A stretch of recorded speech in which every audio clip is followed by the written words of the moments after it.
Je savais que M. Millet, que j'ai rencontré quelques fois, mais pas plus, c'est une connaissance. Voilà.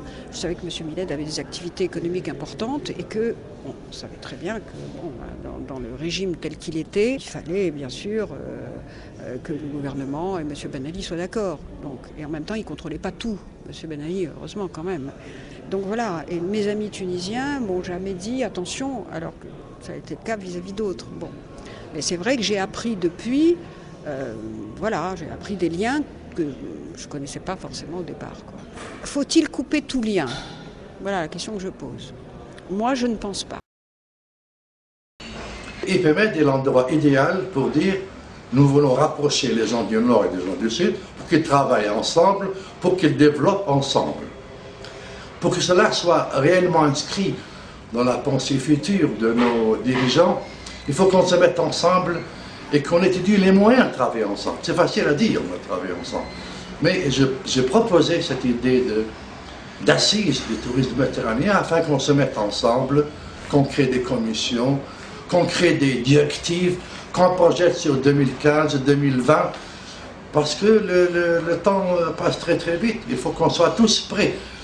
Il est important de faire des prévisions court terme, comme a dit M. Medvedev d'ailleurs, mais en même temps moyen et long terme. Et là, on ne peut pas aller sans l'autre. Il n'y a pas pour moi, dans le monde d'aujourd'hui, de projet plus stratégique pour l'Europe et pour l'Afrique, bien au sens large, que ce projet d'union euro-méditerranéenne. Et le problème de Barcelone, il y avait le fait que ce n'était pas paritaire, et là on a un progrès, mais ce n'était pas démocratique, c'était un petit club très élitiste, donc les populations n'en savaient rien.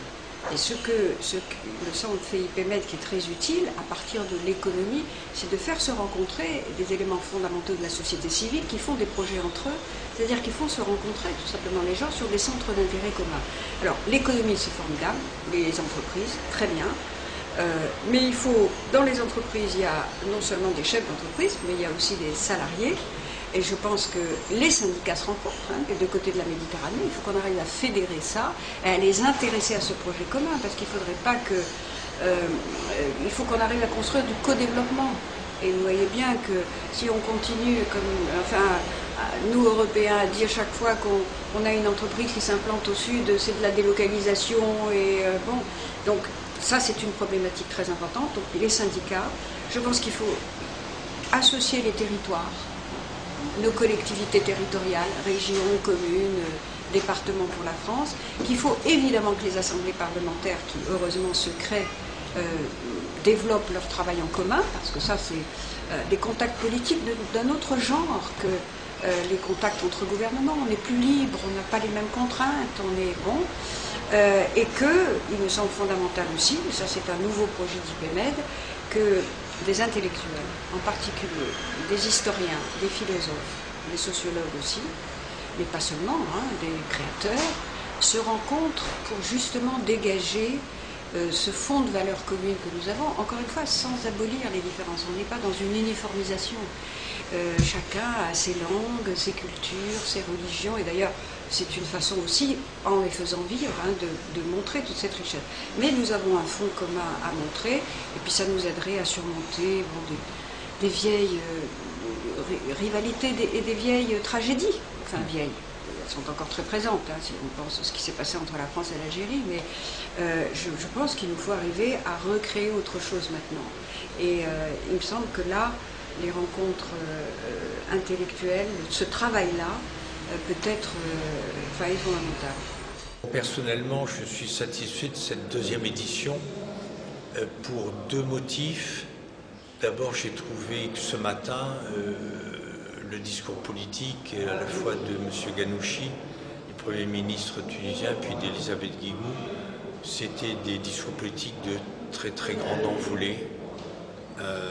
Ils n'ont pas buté sur les obstacles que constitue l'Union pour la Méditerranée de Sarkozy. Sarkozy, le sujet n'est pas là. Ils ont pris de la hauteur et ils ont bien montré que d'un point de vue historique, nous étions liés par un destin et que notre avenir était commun.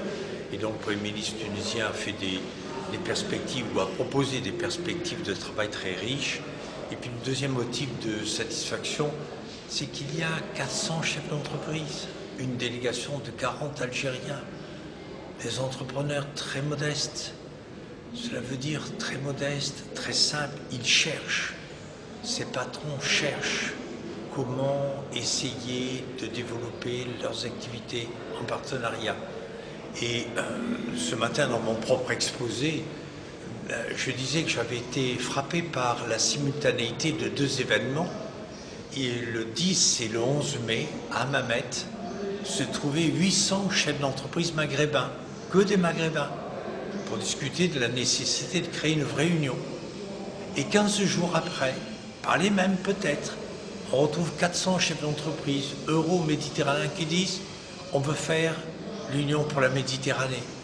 Cela veut bien dire que ces hommes qui sont au contact des réalités, des échanges et des flux veulent maintenant commercer sur toute la Méditerranée et que les blocages politiques, la désastreuse guerre qui s'éternise israélo-palestinienne, certes ça pèse, mais la crise leur permet de dire nous sommes comme sur un vélo, si on n'accélère pas, on va tomber. Et donc ne parlons pas politique, parlons économie. Je trouve ça formidable.